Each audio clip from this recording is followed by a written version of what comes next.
हे दोस्तों नमस्कार। एक बार फिर से स्वागत है आपके अपने यूट्यूब चैनल में।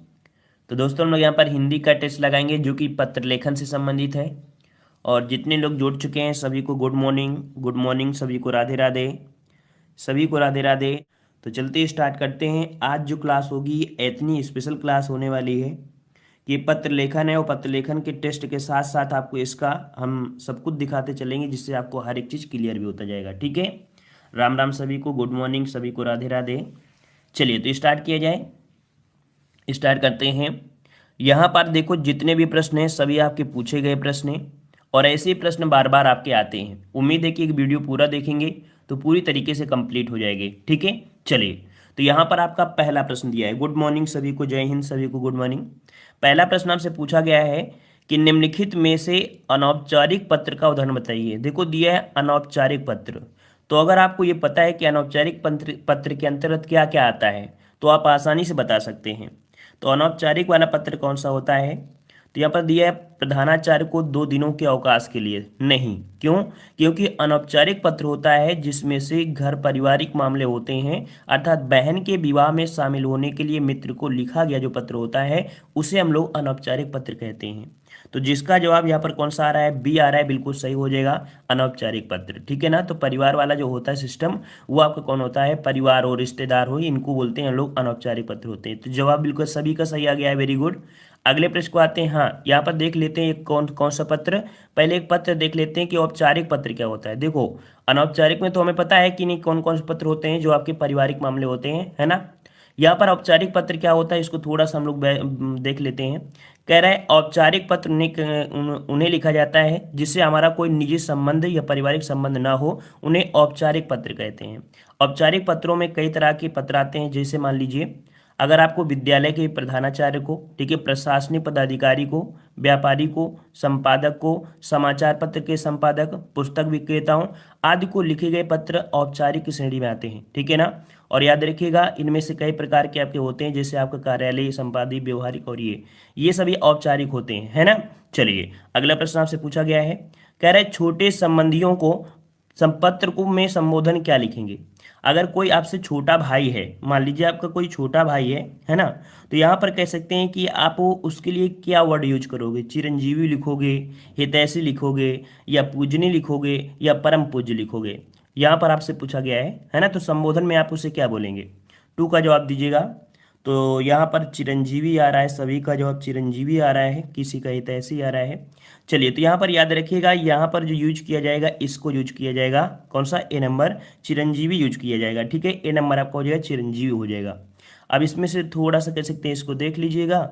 यहाँ पर देखो दिया गया है आपसे, यहाँ पर दिया गया है अपने से छोटों के लिए। ठीक है, अपने से छोटों के लिए जब भी किसी को क्या बोला जाएगा तो उसे चिरंजीवी बोलेंगे, प्रिवर बोल देंगे। ठीक है, नाम भी ले सकते हैं, परम मित्र भी कह सकते हैं अगर मित्र के हिसाब से अगर है। ठीक है, आयुष्मान बोल सकते हैं। तो ये आपका होता है, ठीक है ना।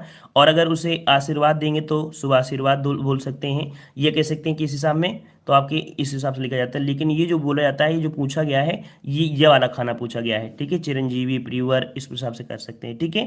चलिए अगला प्रश्न आपसे पूछा गया है। प्रश्न आपसे कह रहा है यहाँ पर, इनमें से कौन सा कार्यालय आदेश के मूल गुण नहीं है?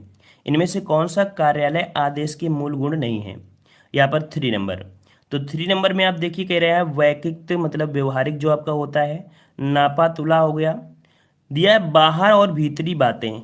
इसमें जो कार्यालय आदेश के गुण हैं उनमें से ये शब्द आपको नहीं मिलेगा कि बाहर भीतरी बातें, इनसे कोई लेना देना आपका नहीं होता है। ठीक है ना। ठीक है, ये आपका हो जाएगा। और यहाँ पर कह सकते हैं ये कार्यालय आदेश के आपके मूल गुण आपके इसमें से आपके नहीं होते हैं। ठीक है। और अगला प्रश्न आपसे पूछा गया है कि आयकर से माफी एवं पूर्ण मुक्ति के लिए किसे प्रार्थना पत्र आप लिखेंगे? बताइए कि यहाँ पर बताइए कि अगर आयकर से आपको माफी चाहिए, मुक्तिपूर्ण, ठीक है, तो आप किसे पत्र लिखेंगे? आयकर। तो सिंपल सी बात है कि अगर आयकर की बात हुई है तो हम लोग किसे लिखेंगे? यहाँ पर 4 का जवाब हो जाएगा कौन सा? ऑप्शन आपका यहाँ पर ए हो जाएगा, आयकर अधिकारी को लिखेंगे। ठीक है, किसे लिखेंगे? आयकर अधिकारी को लिखेंगे। जवाब यहाँ पर आपका ये हो जाएगा, आयकर अधिकारी हो जाएगा। ठीक है। चलिए अगला प्रश्न आपसे पूछा गया है, कह रहा आपसे यहाँ पर कि मुख्य बिजली के बल्बों के ऑर्डर के निरस्तीकरण की सूचना देते हुए किसे पत्र लिखेंगे? देखो यहाँ पर दिया गया है बल्बों के ऑर्डर के निरस्तीकरण के, तो इसमें से आप किसे लिखेंगे?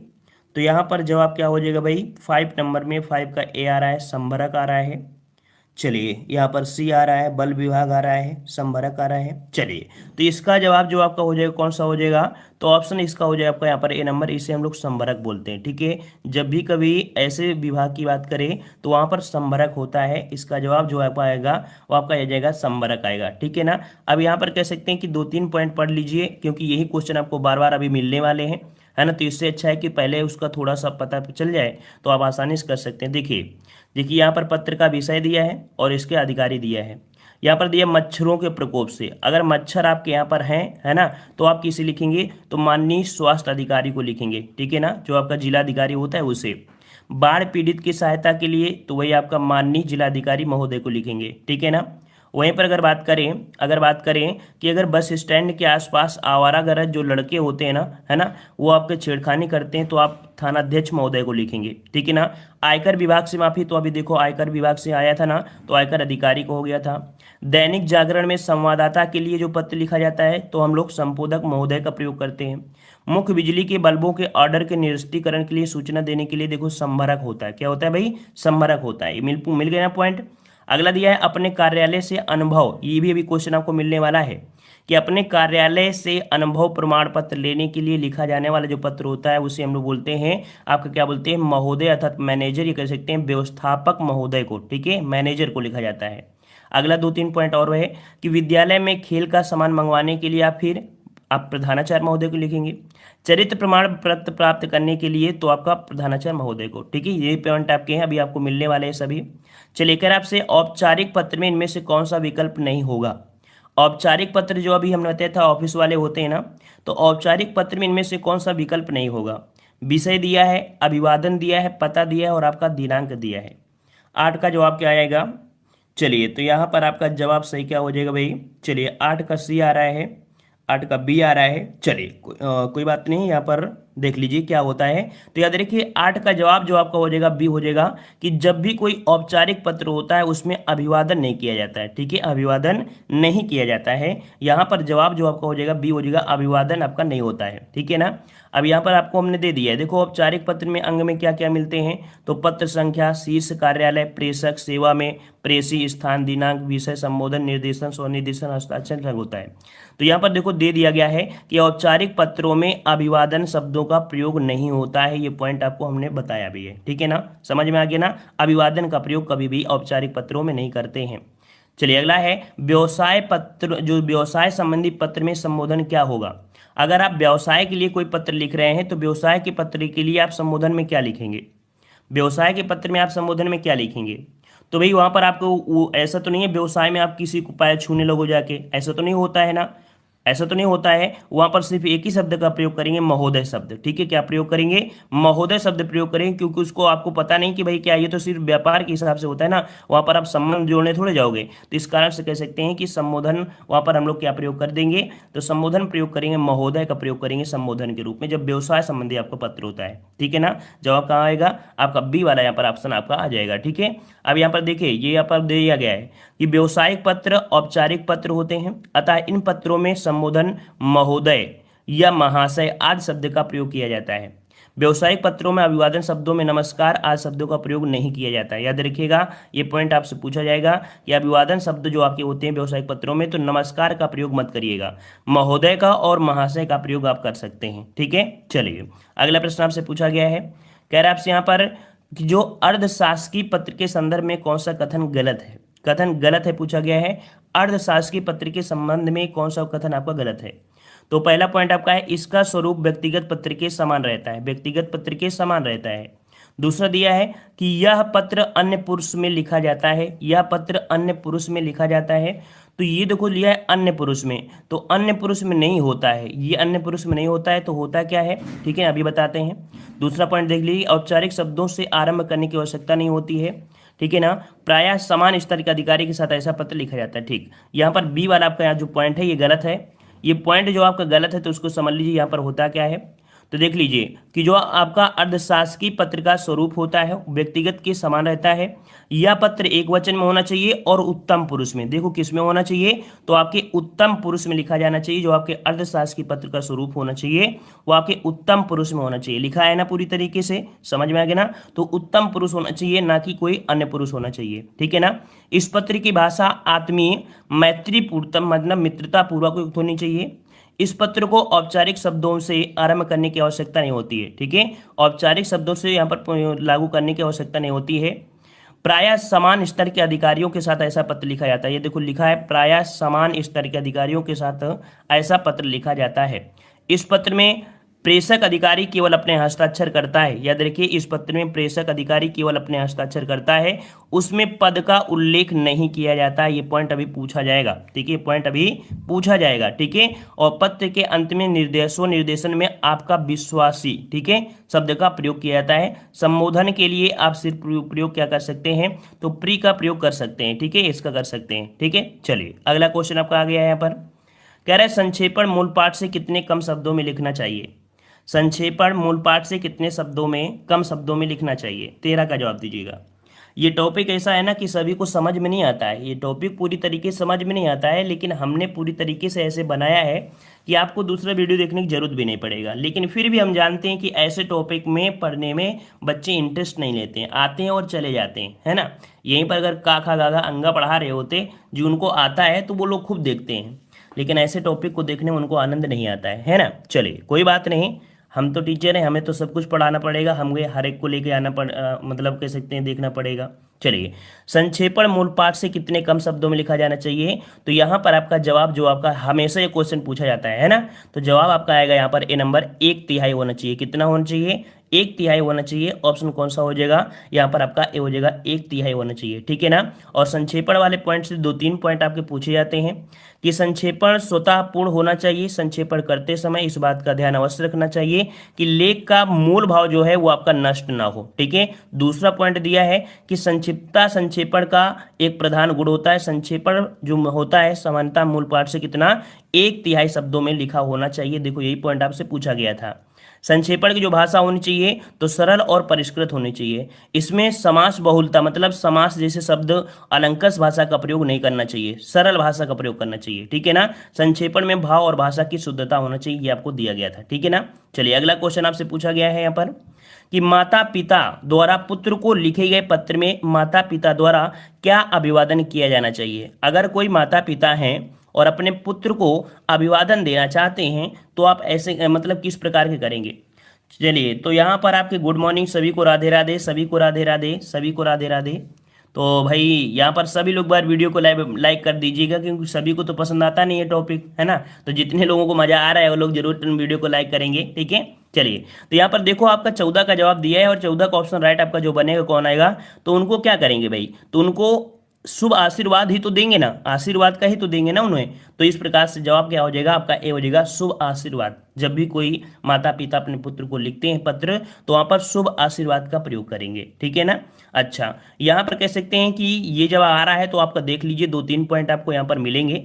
जैसे अगर अपने से बड़ों को अगर पत्र लिखना है तो संबोधन में क्या करेंगे, पूज्य पिताजी, पूजनीय माताजी, आदरणीय गुरुजी के लिए ऐसे करेंगे, पूज्य चाचा जी, है ना, ये संबोधन में करेंगे। अभिवादन में क्या बोलेंगे, सादर प्रणाम, चरण स्पर्श, सादर नमस्ते, जैसे लड़कियां होती ना सादर नमस्ते बोल देती हैं, ठीक है ना। स्वनिर्देशन में अर्थात आपके यहाँ पर आपका स्नेही जो लास्ट में लिखा जाता है, तो आपका स्नेहकांक्षी, आपका शिष्य, आपका आज्ञाकारी, आपका प्रिय, है ना, आपका आज्ञाकारी शिष्य, ये आपका अभिवादन में नीचे लिख दिया जाता है, ठीक है ना। यहाँ पर अगर आप मित्र को लिखते हैं, मान लीजिए अगर अपने मित्र के लिए अभिवादन जो आपको करना है तो आपका नाम लिख सकते हैं, प्रिय लिख सकते हैं, प्रिय मित्र, प्रिय बंधु, प्रिय भाई बहन, जो भी लिखना है ना। और उसमें से आप क्या करेंगे, शुभ कामनाएं या नमस्ते कर सकते हैं, ठीक है। यहाँ पर जो आप होंगे, भाई होंगे, बहन हो, वो आप लिख सकते हैं, कोई दिक्कत नहीं है, ठीक है। और यहाँ पर आपका अपने से अगर छोटे हैं तो अपने से छोटे के लिए देखो अभी हमने बताया था ना, चिरंजीवी, प्रियवर नाम कर सकते हैं, आयुष्मान कर सकते हैं। और वहाँ पर बोलोगे शिव आशीर्वाद ही तो दोगे ना, खुश रहो, चिरंजीव रहो, ऐसे बोल सकते हो। चलिए ये भी आपको समझ में आ गया होगा। चलिए यहाँ पर अगला क्वेश्चन है कि अधिसूचना अधिसूचना प्रकाशित होती है कहाँ से। ये भी क्वेश्चन आपका बहुत बार पूछा गया है। पूरी तरीके से आज हमने यहाँ पर ठान लिया है कि पत्र लेखन समझ में आपको आ जाएगा, है ना। तो यहाँ पर देखो लिया अधिसूचना प्रकाशित होती है, ये जो प्रकाशित होती है कहाँ पर होती है, 15 नंबर में कह रहा है सरकारी गजट में, सरकारी पत्रिका में, किसी भी पत्रिका में, या सामान्य रूप से सामान्य पत्र के रूप में। जवाब कहाँ पर जाएगा, जवाब यहाँ पर आपका ए आ रहा है, बिल्कुल सही है। यहाँ पर जवाब जिसका ए आ रहा है बिल्कुल सही है, सरकारी गजट में होता है जो अधिसूचना होता है, ठीक है, अधिसूचना नोटिफिकेशन, ठीक है, आपका ए हो जाएगा। अब थोड़ा सा इसको भी देख लेंगे तो आपको थोड़ा समझ में आएगा, अधिसूचना था नोटिफिकेशन। कि अधिसूचना का प्रयोग सरकारी स्तर पर भारतीय गजटों में प्रकाशित सरकारी नियम, आदेश, अधिकार, किसी भी राजपत्रित अधिकारी की नियुक्ति हो या पदोन्नति हो या अवकाश स्वीकृति, उसके स्थानांतरण की जो सूचना होता है वो राजपत्र, ठीक है, राजपत्र अर्थात गजट में प्रकाशित करने के लिए प्रयोग किया जाता है, ठीक है। अधिसूचना को विज्ञप्ति भी कहा जाता है, इसे राष्ट्रपति अथवा राज्यपाल की ओर से जारी किया जाता है। अगर क्वेश्चन पूछे कि अधिसूचना कहाँ से, तो राष्ट्रपति की ओर से या राज्यपाल की ओर से आपका यहाँ पर जारी किया जाता है, ठीक है ना। और यहाँ पर एक पॉइंट मिला जाता है जो अभी पूछा जाएगा एग्जाम में, अभी पॉइंट अभी मिलेगा प्रश्न में, क्या मिलेगा कि अधिसूचना अन्य पुरुष शैली में लिखा जाता है। याद रखिए जो अधिसूचना होता है वो अन्य पुरुष शैली में लिखा जाता है, सामान्यतः यह सरकारी गजट में ही प्रकाशित होता है, इसमें प्रेषक का उल्लेख नहीं होता है। यह भी पॉइंट अभी मिलेगा कि इसमें से प्रेषक का उल्लेख नहीं होता, किंतु प्रेषक के हस्ताक्षर एवं उसके पद का उल्लेख होता है, ठीक है ना। बस यही पॉइंट आपको यहाँ पर पढ़ना था। अब अगला क्वेश्चन आपका आ गया है, निम्न में से कौन सा कार्यालयीय पत्र नहीं है। चलिए 16 का जवाब दीजिएगा, निम्न में से कौन सा कार्यालयीय पत्र नहीं है, 16 नंबर। चलिए 16 नंबर आपसे पूछा गया है, तो 16 नंबर में आपका दिया है निमंत्रण पत्र, प्रार्थना पत्र, प्रेस विज्ञप्ति और संपादक का नाम। जवाब कहाँ पर हो जाएगा, तो जवाब यहाँ पर देखिए आपका निमंत्रण पत्र, ये कह सकते हैं कि सरकारी पत्र में आपका नहीं होता है ना, कार्यालय पत्र में नहीं होता है। ये जो आपका आता है एक रिश्ते वाले में होता है, जिसमें बोलते हैं हम लोग क्या बोल देते हैं, हाँ जी हाँ बिल्कुल सही है। तो याद रखिए ये इसमें से आपका नहीं आएगा, ठीक है ना। दूसरा पॉइंट आपसे पूछा गया है कि कार्यालयीय आदेश सदैव प्रेषित होता है। कार्यालयीय आदेश जो आपका होता है कहाँ से प्रेषित होता है, तो वरिष्ठ से कनिष्ठ की ओर, ठीक है, मतलब उच्च अधिकारी से निम्न की ओर आता है, अर्थात आपका जवाब आपका भी हो जाएगा यहाँ पर वरिष्ठ से कनिष्ठ की ओर आपका आता है, ठीक है। अगला प्रश्न आपका दिया गया है, क्या किसी राजपत्रित अधिकारी की नियुक्ति, पदोन्नति, अवकाश स्वीकृति और उसके स्थानांतरण की सूचना को राजपत्र में प्रकाशित करने के लिए किस पत्र का प्रयोग किया जाता है। तो अभी हमने आपको थ्योरी पढ़ा दिया था, है ना, तो यहाँ पर थ्योरी हमने आपको बता दिया, तो आप जवाब आप दे सकते हैं बिल्कुल से। जवाब आपका 18 का ऑप्शन राइट आपका हो जाएगा, ए नंबर। ये आपका होता है अधिसूचना अर्थात आपका नोटिफिकेशन होता है। समझ में आ गया, अब बिल्कुल तरीके से आ गया ना, 18 का ए नंबर आपका हो जाएगा क्लियर। चलिए वेरी गुड। अगला प्रश्न आपका दिया है कि व्यक्तिगत पत्र के संबंध में असत्य कथन आपका कौन सा है। यहाँ पर दिया है व्यक्तिगत पत्र, ठीक है, व्यक्तिगत पत्र जो आपके होते हैं जो रिश्ते वाले में, कह रहा है इन पत्रों में सरलता और अपनी कुशलता के समाचार होते हैं। दूसरा पॉइंट है इन पत्रों में आपसी संबंध कोई प्रभाव नहीं पड़ता। तो भाई यहाँ पर जो आपसी संबंध है इनका तो प्रभाव पड़ता है, अर्थात जो अपना रिलेशन होता है वो तो आपको इनमें होना चाहिए, है ना।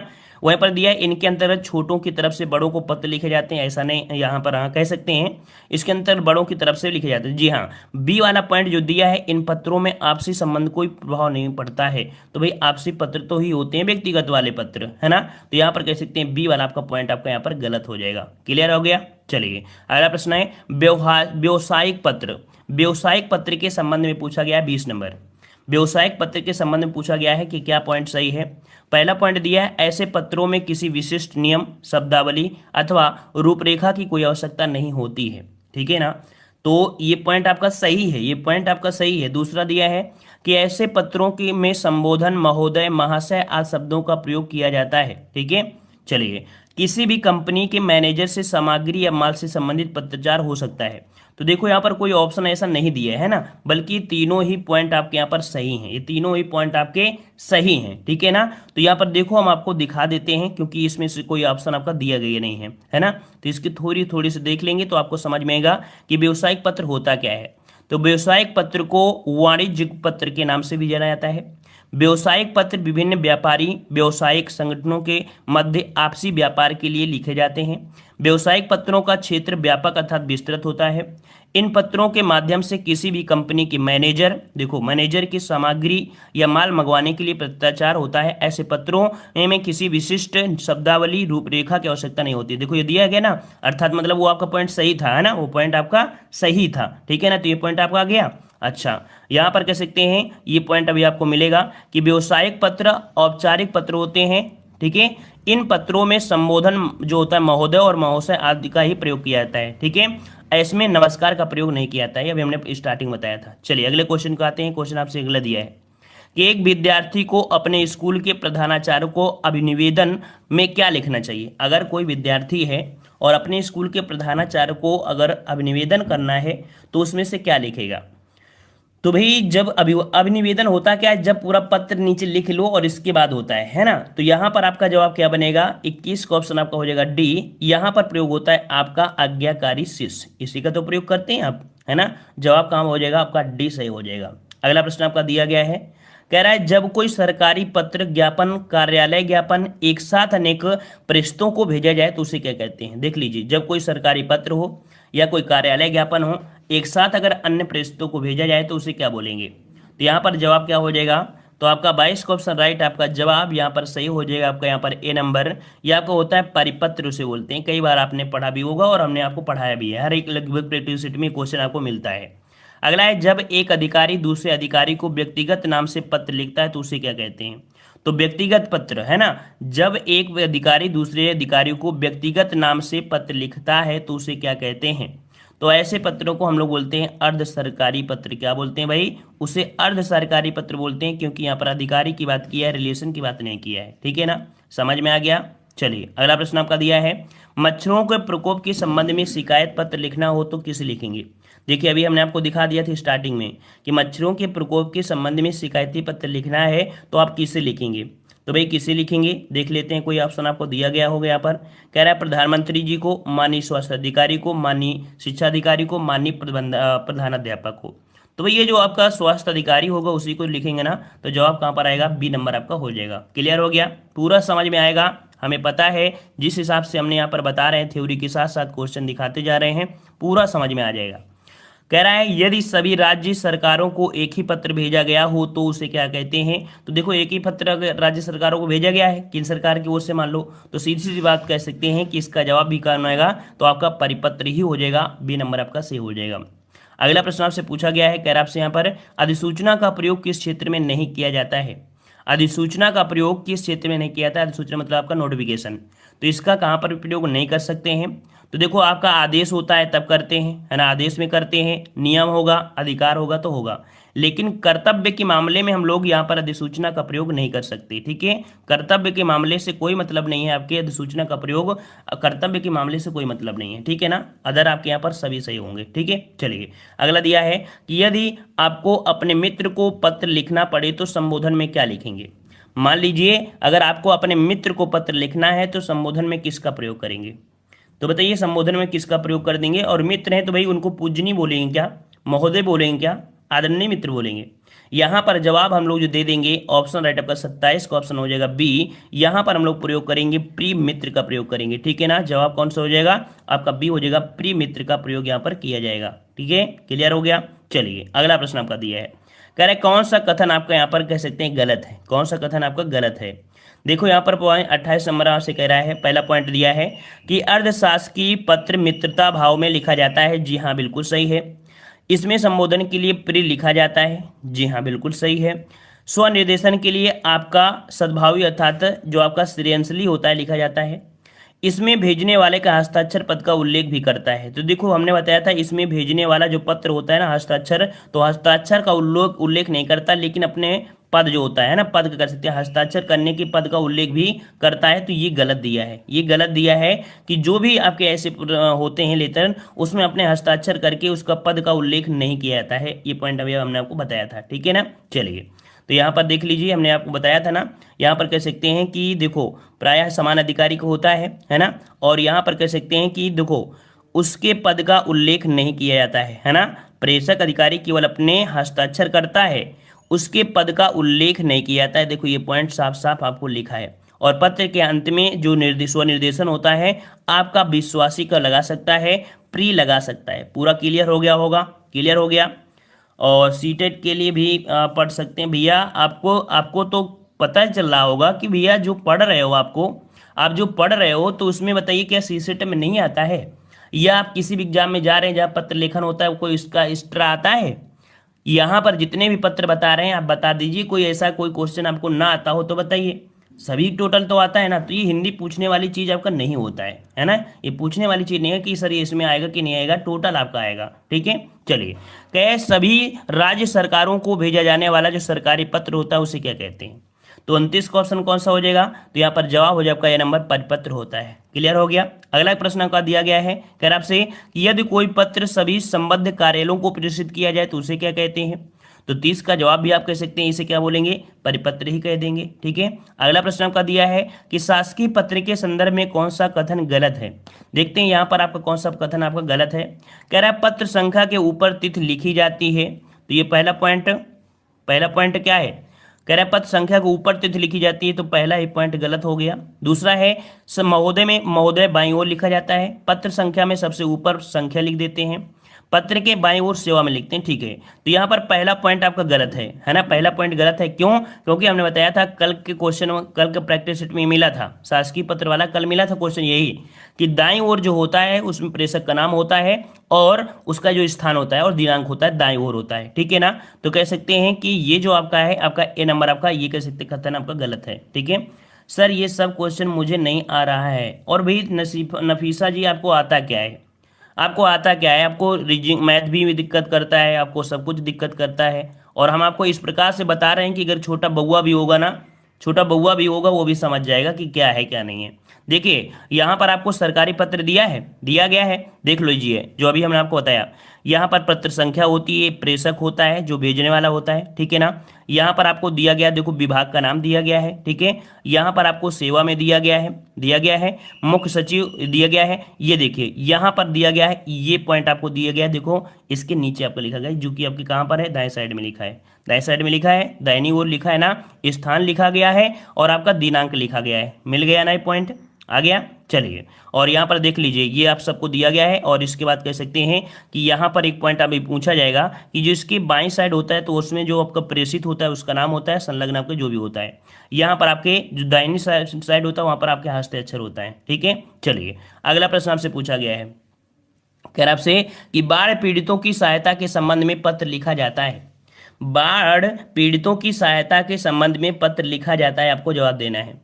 भाई हमने आपको मतलब आपकी कह सकते हैं कि आप लोग कमज़ोर हैं, या मान लीजिए हम चाहते हैं कि ये समझ लेते हैं कि आपको नहीं आता है पत्र लेखन, तो इसी कारण से हमने आपको हर जगह क्रॉप करके हर एक चीज़ का आंसर दिखा दिया है, और दिखा भी दिया है कि किस प्रकार का लेटर होता है। अन्यथा हमें कोई चींटी नहीं काट रही थी कि हम आपको मतलब सब कुछ दिखाएं, सीधा आंसर बोलते, क्वेश्चन बोलते और आंसर मारते चले जाते, और आपको समझ भी नहीं आता कि क्या हुआ क्या नहीं हुआ, है ना। लेकिन हम आपको सब कुछ दिखाते चल रहे हैं ताकि पूरा कॉन्सेप्ट क्लियर हो जाएगा। ठीक है, चलिए। तो यहाँ पर आपका बाढ़ पीड़ितों की सहायता के संबंध में पत्र लिखा जाता है तो उसे क्या बोलते हैं? तो जवाब यहाँ पर आपका बी हो जाएगा। यहाँ पर जिला अधिकारी को तो लिखेंगे, है ना, तो जवाब क्या हो जाएगा आपका? यहाँ पर जिला अधिकारी को हो जाएगा। ठीक है, और अगले प्रश्न को आते हैं। प्रश्न आपसे अगला पूछा गया है, कह रहा आपसे किसी अधिकारी को पत्र लिखना हो तो संबोधन किया जाता है। देखिए अगर किसी अधिकारी को पत्र लिखना हो तो संबोधन क्या देंगे भाई? उनके पैर छूने जाएंगे क्या? आप उनके पैर छुएंगे क्या? 33 वाले में तो वहां पर माननीय महोदय का प्रयोग करेंगे। क्या प्रयोग करेंगे? माननीय महोदय का प्रयोग करेंगे। यहाँ पर बी नंबर आपका हो जाएगा, माननीय महोदय आपका हो जाएगा। क्लियर हो गया? क्लियर हो गया। चलिए, और अगला प्रश्न आपसे पूछा गया है, यहाँ पर कह रहा है आपसे अपने विद्यालय की किसी मनोरंजन घटना का वर्णन करते हुए मित्र को लिखा गया पत्र किस कोड के अंतर्गत आता है? देख लीजिए, अगर अपने विद्यालय की किसी भी मनोरंजन या घटना का वर्णन कर रहे हैं और अपने मित्र को लिख रहे हैं तो पत्र की जो कोटि है वो किसके अंतर्गत आएगा? तो यहाँ पर 34 का ऑप्शन क्या बनेगा? तो ये आपका होता है व्यक्तित्व, मतलब कह सकते हैं कि ये पर्सनल वाला जो व्यक्तित्व होता है ना, तो व्यक्तित्व वाले जब होते हैं इसके अंतर्गत आपके आते हैं व्यक्तित्व वाले। व्यक्तित्व मतलब होता है कि व्यक्तिगत पत्र या पारिवारिक पत्र या घरेलू पत्र या सामाजिक पत्र या अनौपचारिक पत्र इन्हें कहा जाता है। इनमें से आपके मित्र हों, सगे संबंधी हों, ठीक है ना, इनमें कहते हैं। ठीक है ना, तो ये पॉइंट आपको समझ में आ गया होगा। अगला प्रश्न आपसे पूछा गया है, कह रहा आपसे यहाँ पर कार्यालय आदेश में अधिकारी का हस्ताक्षर किस स्थान पर आएगा? देखिए कार्यालय आदेश में अधिकारी का जो हस्ताक्षर होता है वो कहाँ पर होता है? 35 नंबर। तो ये आपका कहाँ होता है? तो नीचे और दाहिनी ओर, नीचे और दाहिनी ओर। हमने अभी पत्र दिखाया था ना, तो इस साइड में अर्थात सब कुछ लिखने के बाद इस साइड आपको दिखाया गया था, है ना, हस्ताक्षर आपको दिया गया था ना, तो यहाँ पर नीचे और दाहिनी ओर होता है। क्लियर हो गया। चलिए अगले प्रश्न आते हैं। प्रश्न आपसे अगला पूछा गया है, निम्नलिखित में से किसका प्रयोग सरकारी स्तर पर भारतीय गजटों में प्रकाशित सरकारी नियम, आदेश, अधिकार और नियुक्तियों की सूचना के प्रसंग में होता है। तो देख लीजिए, नियम दिया हो, आदेश दिया हो, अधिकार और नियुक्तियों की सूचना के प्रसंग में है, तो ऐसे में हम लोग क्या प्रयोग करते हैं, तो ऐसे बोलते हैं अधिसूचना। अभी हमने बताया था ना, अधिसूचना अर्थात आपका नोटिफिकेशन होता है। जवाब जो आपका आएगा सी हो जाएगा, अधिसूचना हो जाएगा। ठीक है ना, क्लियर हो गया। चलिए अगला प्रश्न आपका दिया गया है, निम्नलिखित में से किसके अंतर्गत नियुक्ति, छुट्टियों की स्वीकृति तथा पदावधि आदि सूचनाएं दी जाती हैं। तो देखो, नियुक्ति करना है, छुट्टियों की स्वीकृति लेना है, पदावधि करना, बढ़ाना है, तो इसमें क्या होगा, तो इसका भी जवाब कहाँ पर जाएगा, तो ऑप्शन ए आपका, ये भी आपका होता है कार्यालय आदेश ही होता है ना। समझ में आ रहा होगा पूरी तरीके से, अब तो समझ में बिल्कुल से आ रहा होगा। चलिए, कह रहा है पत्र के संबंध में निम्नलिखित में से किसको अभिवादन करेंगे। पत्र के संबंध में निम्नलिखित में से किसको अभिवादन कहते हैं, किसको अभिवादन कहते हैं, अभिवादन किसको कहते हैं, है ना। तो अभिवादन क्या होता है, शुभ आशीर्वाद, शुभाशीष। तो इस प्रकार से जवाब क्या हो जाएगा, तो आपका 38 का ऑप्शन आपका ए सही हो जाएगा। ठीक है, गुड मॉर्निंग सोना बाबू, गुड मॉर्निंग। चलिए, कक्षा 10 के छात्र ने अपना अनुपस्थिति दंड माफ करने के लिए प्रधानाध्यापक को पत्र लिखा, उसका यह पत्र किस वर्ग में आएगा। लिखिए, अगर छुट्टी के लिए अगर आप लिखते हैं, तो छुट्टी के लिए अगर आप लिखते हैं पत्र, तो किस प्रकार का पत्र होगा, तो घर पारिवारिक वाले होंगे क्या, घर पारिवारिक नहीं होंगे ना, वो होंगे आवेदन पत्र बोलेंगे उसे, ऑप्शन बी आवेदन पत्र आपका हो जाएगा। क्लियर हो गया। चलिए अगला प्रश्न आपका दिया गया है कि निम्नलिखित में से किसका प्रयोग अधिकतर भारतीय गजटों में प्रकाशित सरकारी नियम, आदेश, ठीक है, सरकारी नियम, आदेश आदि की सूचना के प्रसंग में होता है। तो याद रखिए, ऐसे जो आपके होते हैं उनको क्या बोलते हैं, तो इनको हम लोग बोलते हैं अधिसूचना। जो अभी आपने पढ़ा था नोटिफिकेशन, वही क्वेश्चन देखो बार बार रिपीट हो रहे हैं, और यही क्वेश्चन 2019 में बार बार पूछे भी गए हैं। ठीक है, चलिए अगला प्रश्न आपका दिया है, निम्नलिखित पत्रों में अभिनिवेदन के रूप में लिखा जाता है। निम्नलिखित पत्रों में अभिनिवेदन के रूप में लिखा जाता है, तो शुभेच्छ लिखेंगे, शुभचिंतक लिखेंगे, आपका लिखेंगे या भौदी लिखेंगे। तो निम्नलिखित पत्रों में से अभिनिवेदन के रूप में क्या लिखते हैं, तो अभिनिवेदन जो आपका लिखा जाएगा वो लिखा जाएगा भौदीय। क्या लिखा जाएगा, भौदी का प्रयोग करते हैं, यहाँ पर डी नंबर हो जाएगा, भौदी का प्रयोग किया जाता है। ठीक है, अगला है वैयक्तिक पत्र, मतलब जो आपके कह सकते हैं पर्सनल वाले होते हैं, वो आपके कह सकते हैं किसके मध्य होते हैं, तो आपके सरकारी जो मतलब माफ करिए, जो सगे संबंधी होते हैं, वही व्यक्तिगत पत्र आपके होते हैं। व्यक्तिगत पत्र होते हैं रिश्तेदार, मित्र वगैरह, है ना, ये इसमें आते हैं, सगे संबंधी की मित्र आता है। ठीक है, ये नंबर आपका हो जाएगा। अगला प्रश्न आपका दिया है कि अधिसूचना के संबंध में कौन सा कथन आपका गलत है। अधिसूचना के संबंध में कौन सा कथन गलत है, देखते हैं यहाँ वाला पॉइंट कौन सा आपका हो जाएगा। कह रहे हैं इनमें प्रेषक का उल्लेख होता है, तो पहला पॉइंट गलत हो गया, क्योंकि हमने बताया था कि अधिसूचना में जो आपका होता है प्रेषक का उल्लेख नहीं होता है, प्रेषक का उल्लेख नहीं होता है। पहला पॉइंट आपका यहाँ पर गलत हो गया, क्योंकि यही पूछा गया था। ठीक है ना, वहीं पर इसे विज्ञप्ति भी कहते हैं, सामान्यतः गजट में प्रकाशित होता है, ये राष्ट्रपति अथवा राज्यपाल की ओर से ही जारी किया जाता है, माना जाता है ना। तो पहला पॉइंट आपका गलत हो गया, क्योंकि प्रेषक का उल्लेख कह सकते हैं, आपको कह सकते हैं केरली होता है, बल्कि ऐसा नहीं होता है ना। चलिए अगला पॉइंट आपको दिया गया है कि शासकीय पत्र में पत्र संख्या के नीचे बाईं ओर क्या लिखा जाता है। शासकीय पत्र में पत्र संख्या के नीचे बाईं ओर क्या लिखा जाता है। प्राप्तकर्ता का पदनाम, दिनांक, प्रेषक अधिकारी का नाम, पदनाम या सेवा में। जवाब क्या देंगे, तो जवाब आपका देंगे क्या, तो ये जो आपका पदनाम होता है, कौन सा, ये वाला प्रेषक अधिकारी का नाम, पद जो आपका है, ये आपका प्रयोग किया जाता है। ठीक है ना, तो 44 का ऑप्शन कौन हो जाएगा आपका, सी का प्रयोग हो जाएगा, सी नंबर। ठीक है, और सर जी आज की क्लास का टॉपिक मैं पहली बार पढ़ रहा हूँ, बट आप अच्छे से पढ़ा रहे हैं, समझ में आ रहा है, जरूर समझ में आएगा। और जो लोग हार मान लेंगे, उनको हमारे एग्जाम के समय होगा ना, तो कहेंगे सर जी पत्र लेखन का वीडियो दे दीजिए, सर जी प्लीज़ पत्र लेखन पढ़ा दीजिए, प्लीज़ पढ़ा दीजिए। वहाँ पर इतना रिक्वेस्ट करते हैं ना, तो फिर क्या होता है ना, फिर हमें गुस्सा भी आती है कि जब हमने पढ़ाया था तब ने आप पढ़ा नहीं है ना।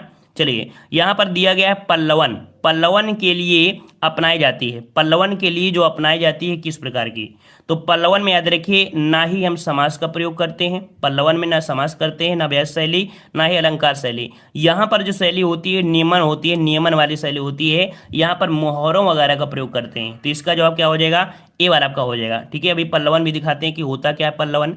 देखो संक्षेपण के लिए जरूरी है, देखो संक्षेपण के लिए क्या जरूरी है, तो संक्षेपण के लिए जो आपका जरूरी होता है क्या होता है, तो सीधी भाषा हो, सरल हो, सहज हो, व्याकरण मरम्मत ये स्पष्ट भाषा में प्रस्तुत हो। तो पहला ही पॉइंट आपका यहाँ पर सही हो जाएगा, ठीक है ना। क्या होना चाहिए, सीधी होना चाहिए, सरल होना चाहिए, सहज होना चाहिए, व्याकरण सम्मत, ठीक है। यह देखो असम्मत दे दिया है, बल्कि सम्मत होना चाहिए, ठीक है। इसका स्क्रीनशॉट ले लीजिएगा, ऑप्शन आपका यहाँ पर ए सही हो जाएगा, ठीक है। चलिए अगला प्रश्न आपसे पूछा गया है, कह रहा है संक्षेपण में प्रवाह एक गुण है, संक्षेपण में किसका प्रवाह एक आवश्यक गुण है, तो किसका प्रवाह, तो 47 का ऑप्शन आपका जवाब हो जाएगा डी, कि भाव और भाषा का, किसका, भाव और भाषा का। क्यों, क्योंकि भाषा का प्रयोग हम लिखने में ही तो प्रयोग करेंगे ना, भाव का और भाषा का ही तो प्रयोग करेंगे। जब भी संक्षेपण लिखा जाता है उसमें किसका प्रवाह होना चाहिए, भाव और भाषा का होना चाहिए, ठीक है ना। ऑप्शन आपका यहाँ पर डी से हो जाएगा।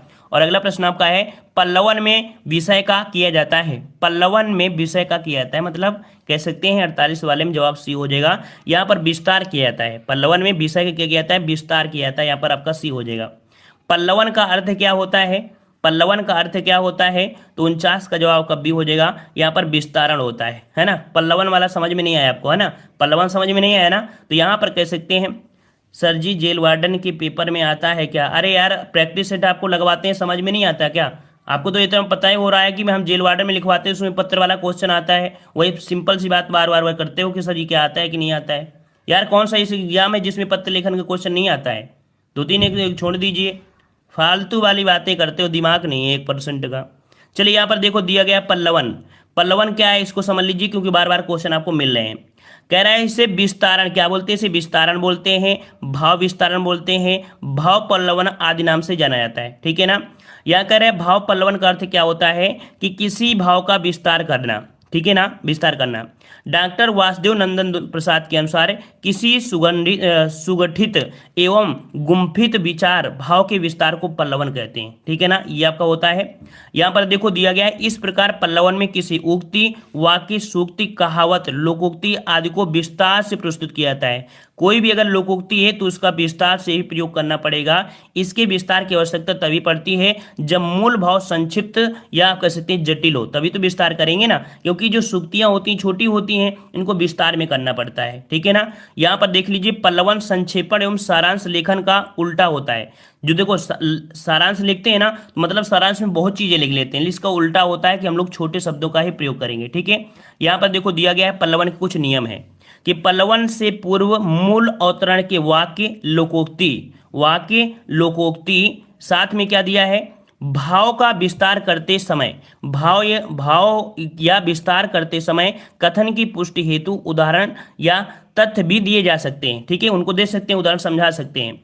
वाक्य छोटे हों, भाषा सरल हो, स्पष्ट हो, व्यवहारिक हो।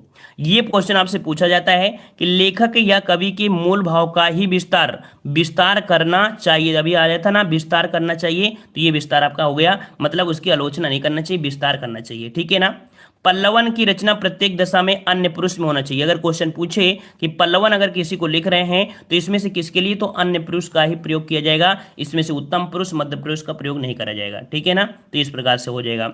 यहाँ पर पुनरावृत्ति से बचना चाहिए, मतलब हर एक बार वही शब्द नहीं लिखना चाहिए, और विराम चिन्हों का ध्यान रखना चाहिए। ये पल्लवन होता है, समझ गए होंगे। चलिए यहाँ पर क्वेश्चन आ चुके हैं, कह रहा है के लिए मूल विचारों अथवा भाव के नीचे दबे अन्य सहायक विचारों को समझने की चेष्टा करनी चाहिए। तो इसमें जो आपके होते हैं जो भाव विचार है ना, तो इनको हम लोग बोलते हैं क्या, तो जवाब आपका हो जाएगा बी, इसे पल्लवन कहते हैं, ठीक है। आप जवाब आप दे सकते हैं ना, क्योंकि मूल विचार है, इनको पूरी विस्तार से आपको समझना है, ठीक है ना। तो आपका जवाब आपका बी सही हो जाएगा। क्लियर है। अगला प्रश्न आपका दिया गया है, पल्लवन प्रायः जो काव्य पंक्ति का किया जाता है उसमें क्या करते हैं, तो पल्लवन में जो प्रयोग किया जाता है क्या करते हैं भाई, तो यहाँ पर देखिए सूत्र हो गया, मुहावरे हो गया, लोकोक्ति का प्रयोग करते हैं, है ना। यहाँ पर सूत्र है, मुहावरे, लोकोक्ति है। यहाँ पर 2 ऑप्शन आपके दिए गए हैं, यहाँ पर ये वाला ऑप्शन, ये सेम टू सेम ऑप्शन है ना, तो सेम टू सेम ऑप्शन है, इसका मतलब कह सकते हैं दोनों आपके यहाँ पर पॉइंट आपके सही रहेंगे, ठीक है ना। तो यहाँ पर देखो पहला पॉइंट आपका गलत है, क्योंकि पुनरावृत्ति लिखा है, ये गलत लिखा है। यहाँ पर देखो सूत्र लिखा है, तो ये भी पॉइंट गलत है। तो जवाब यहाँ पर 2 पॉइंट आपके सेम टू सेम लिखे हैं, ये 2 पॉइंट आपके हो जाएंगे। समझ में आ गया होगा। चलिए अगला प्रश्न आपका है, कि किसी विचार अथवा भाव के विस्तार को पल्लवन कहते हैं, है ना। यहाँ पर अगर एक पॉइंट आपको जो खाली स्थान भरा है यहाँ पर क्या भर दिया जाए, यहाँ पर अगर भर दिया जाए क्या, सुगठित और आपका गुम्फित। देखो ये शब्द मिला था ना कि सुगठित और गुम्फित विचार अथवा भाव के विस्तार को ही क्या बोलते हैं, पल्लवन कहते हैं।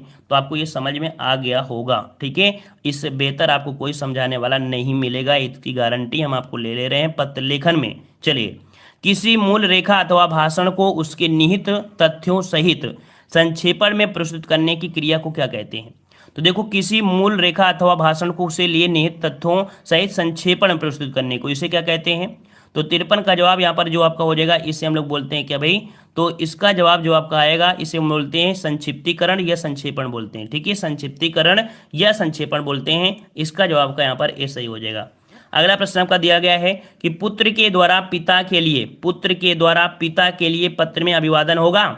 बताइए भाई, पुत्र के द्वारा अगर पिताजी को पत्र लिख रहे हैं तो ऐसे में अभिवादन में क्या प्रयोग करेंगे, क्या प्रयोग करेंगे भाई।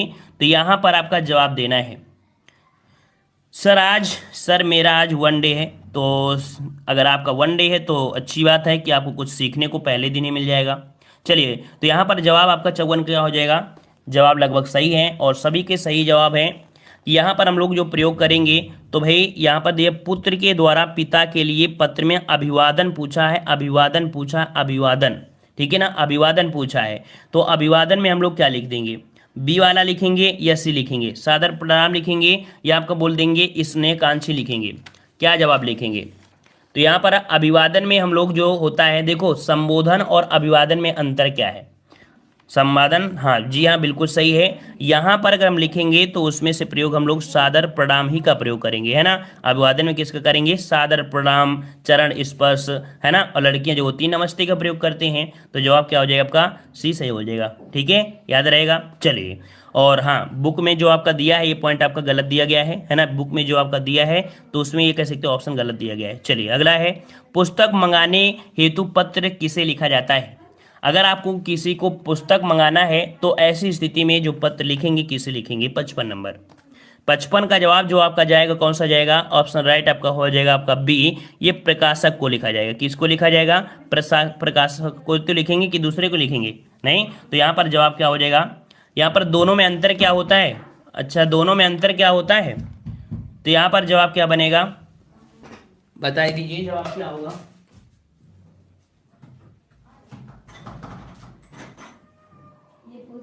अरे हम क्लास चल रही है, बाद में बात करना।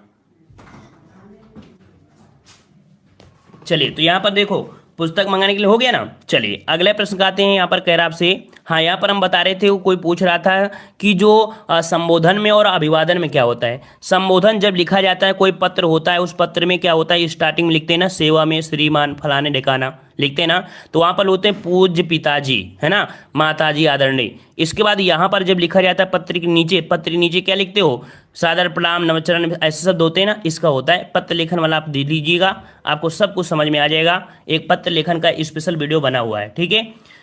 चलिए, यहाँ पर दिया है, पुत्र के द्वारा माता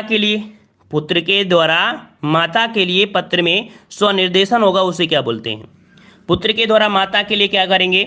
तो जवाब यहाँ पर आपका 56 का जवाब क्या बनेगा भाई, जवाब बिल्कुल सही है, जवाब आपका जो हो जाएगा कौन सा, ऑप्शन राइट। यहाँ पर आपका हो जाएगा, पुत्र के द्वारा माता के लिए पत्र में स्वनिर्देशन होगा, पुत्र के द्वारा माता के लिए।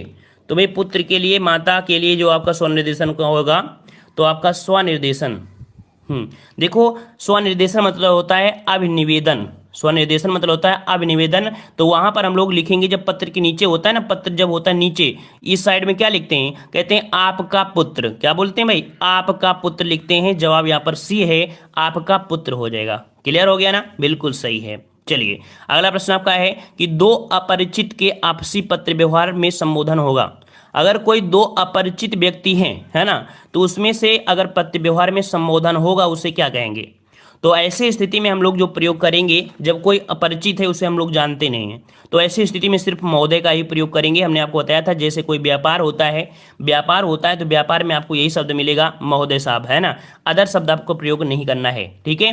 अगला प्रश्न आपका दिया गया है, कह आपसे यहाँ पर कि प्रार्थना पत्र एवं कार्यालय पत्र की श्रेणी में आते हैं जो प्रार्थना पत्र होता है, कार्यालय पत्र होते हैं, ये किस श्रेणी में आते हैं? ये किस श्रेणी में आएंगे? तो जवाब यहाँ पर आपका 58 का ऑप्शन हो जाएगा, व्यापारिक पत्र में आते हैं। देखिए किस में आएंगे? व्यापारिक पत्र में आएंगे। ऑप्शन आपका ए सही हो जाएगा।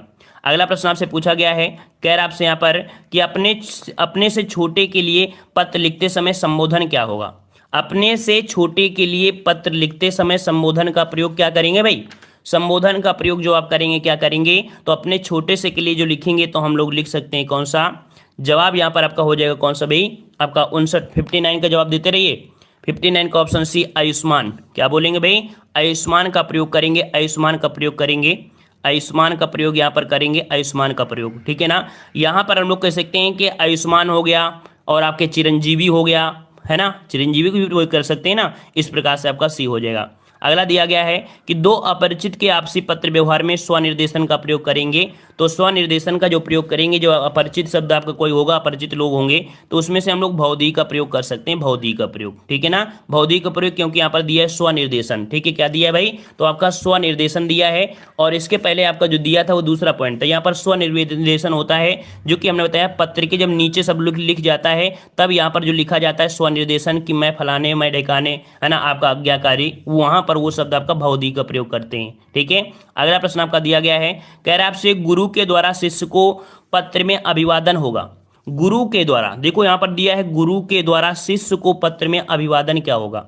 तो अभिवादन वाला जो आपका होता है, जैसे मान लीजिए अगर अपने बड़े भाई से बोलोगे तो अपने बड़े भाई के लिए बोलोगे सादर प्रणाम, चरण स्पर्श बोलते हो ना। इसी प्रकार से यहां पर पूछा है गुरु के द्वारा शिष्य को क्या बोलेंगे, तो यहां पर जवाब क्या बनेगा भाई? तो आपका 61 का ऑप्शन राइट, आपका जवाब यहां पर आपका सही हो जाएगा आपका ए नंबर, शुभ आशीष, मतलब शुभ आशीष शब्द आपका प्रयोग करेंगे, ए नंबर आपका करेंगे। चरण स्पर्श नहीं करेंगे भैया, अपने गुरु को चरण स्पर्श, गुरु आपको चरण स्पर्श करने के लिए नहीं बोलेगा, ठीक है ना, वो नहीं करेगा, बोलेगा कि हमारा आशीर्वाद आपके साथ है, ये तो बोलेगा ना। तो आपका जवाब कहाँ होगा? ए नंबर आपका होगा। ठीक है, चलिए अगले प्रश्न आपसे पूछा गया है कि अपने से बड़ों के लिए पत्र लिखते समय उपसंहार होगा। अपने से बड़ों के लिए पत्र लिखते समय जो उपसंहार होगा वो आपका कैसा होगा? ऐसे में किस में प्रयोग करेंगे? 62 नंबर।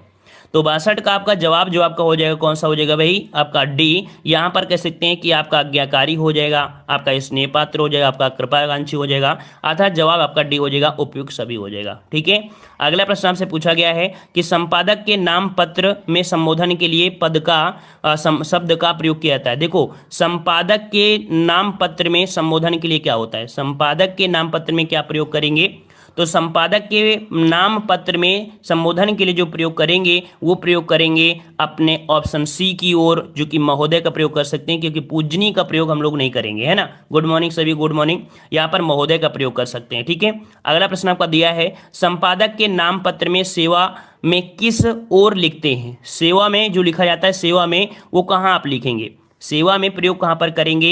तो कहाँ पर होता है? तो आपका देखिए, मान लीजिए आपका पत्र है, आपका यहाँ पर पत्र है, तो भाई स्टार्टिंग ऐसे होती तो बोलते हैं सेवा में फलाने ढेकाने दईमाने, है ना। तो यहाँ पर जवाब क्या हो जाएगा? तो आपका बाईं ओर आपका होता है। ठीक है, बाईं ओर का प्रयोग करते हैं। ठीक है। अगला प्रश्न आपसे पूछा गया है कि आवेदन पत्र लिखते समय दिनांक लिखने का निम्न में से कौन सा प्रकार सही है? तो भाई ये बताइए, दिनांक जो आप लिखेंगे किस प्रकार से लिखेंगे? क्या इस प्रकार से लिखेंगे या इस प्रकार से लिखेंगे, या शुद्ध साफ इसका प्रयोग करेंगे? जवाब किसको करेंगे? सी वाले को प्रयोग करेंगे। सी वाले करेंगे ना, ऑप्शन आपका सी हो जाएगा। अगला है कि शिष्य के द्वारा गुरु को पत्र में संबोधन होगा। शिष्य के द्वारा गुरु को पत्र में संबोधन होगा। देखो यहाँ पर शिष्य के द्वारा गुरु को संबोधन है ना, शिष्य के द्वारा यहाँ पर गुरु को पत्र में संबोधन पूछा गया है। तो संबोधन जब स्टार्टिंग होती है तो हम लोग क्या प्रयोग करेंगे? 66 वाले में। तो यहाँ पर 66 का ऑप्शन राइट, आपका जवाब हो जाएगा आपका कौन सा? बी नंबर, मतलब श्रद्धेय गुरुजी, है ना। मतलब वो स्टार्टिंग बोलते हैं प्री गुरुजी, प्री शब्द लगाते हैं क्या गुरुजी के लिए? गुरु के लिए प्री शब्द नहीं लगाते हैं, वहां पर होता है क्या, जो आपका यहाँ पर कौन सा बी वाला आपका है, इसका प्रयोग करेंगे श्रद्धेय गुरुजी, अपना श्रद्धा अपने हम पर बनाए रखना, है ना, इसका आपका होता है। ना ही हम कभी नमस्ते का प्रयोग करते हैं, उसे बोलते हैं श्रद्धेय गुरुजी, मतलब हमारे जो आराध्य गुरुजी उनके से। तो आपका यहाँ पर बी हो जाएगा। अभी इसको और अभी अच्छी तरीके से दिखा देंगे तो आपको समझ में आएगा। चलिए, सामाजिक पत्र के अंतर्गत निम्न से कौन सा पत्र आपका आता है? सामाजिक पत्र। सामाजिक पत्र हम लोग किसे बोल देंगे भाई?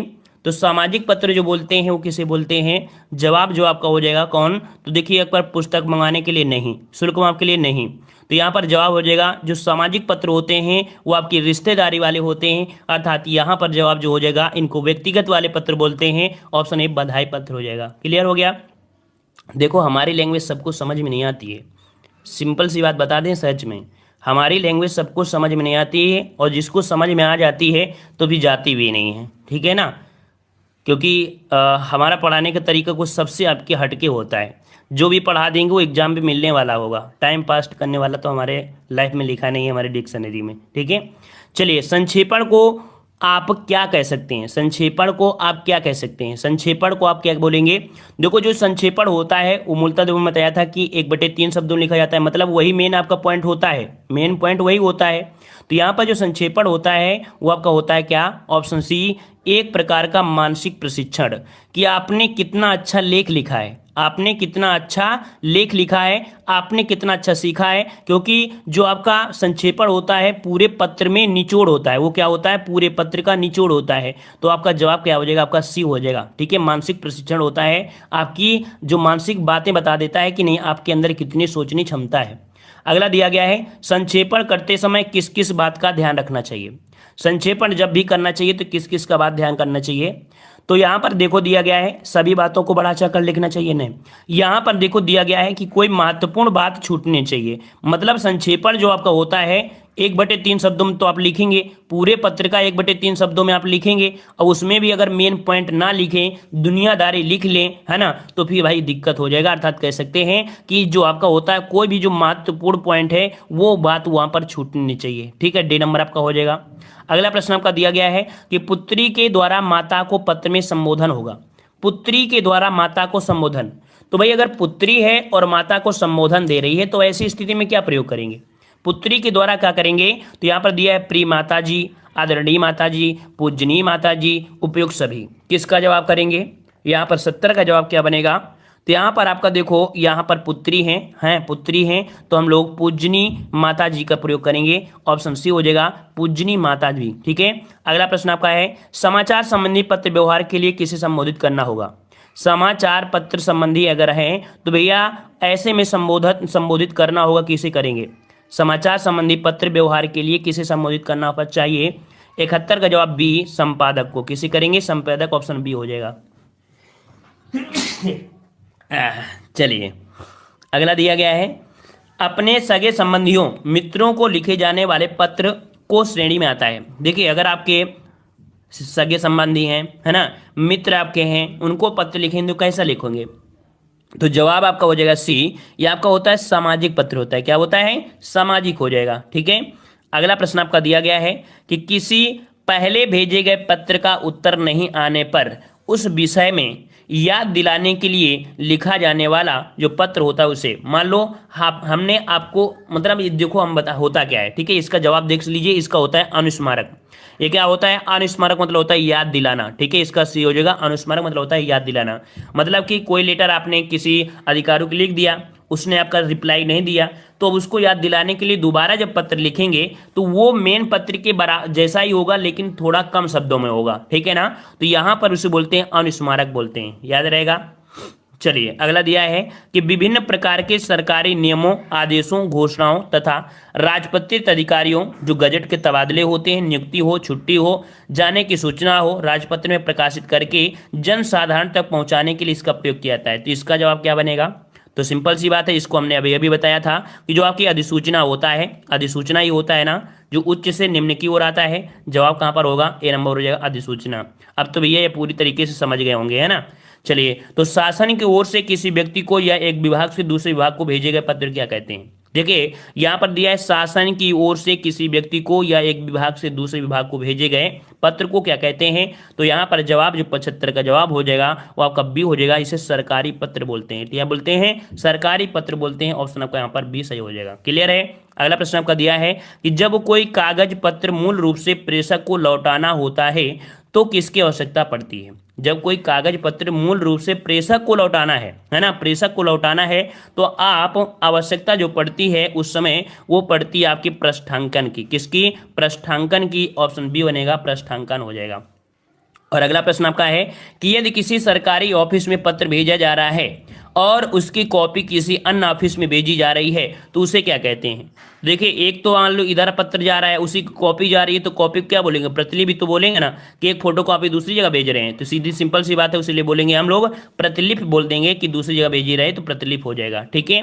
और अगला प्रश्न आपका दिया है जो कि यहाँ पर आपका लास्ट क्वेश्चन है, कह रहा है किसी कार्यालय अथवा विभाग का वह अधिकारी जो अधीन कार्य करने वाले कर्मचारी की निगरानी रखे कहलाता है। किसी कार्यालय या विभाग का वह अधिकारी जो अपने अधीन कार्य करने वाले कर्मचारी की निगरानी रखे कहलाता है। तो इसे हम लोग बोलते हैं क्या, इसे बोलते हैं अधीक्षक बोलते हैं, उसे बोलते हैं अधीक्षक होता है। ऑप्शन बी हो जाएगा जवाब इसका, जो आपका हो जाएगा आपका बी हो जाएगा, अधीक्षक होता है बी नंबर। ठीक है ना, आओगे। ठीक है, तो हम लोग मिलते हैं नए वीडियो में। भाई पसंद आया है तो आप लोग चैनल को सब्सक्राइब भी कर लीजिए अगर आप नए हैं। ठीक है।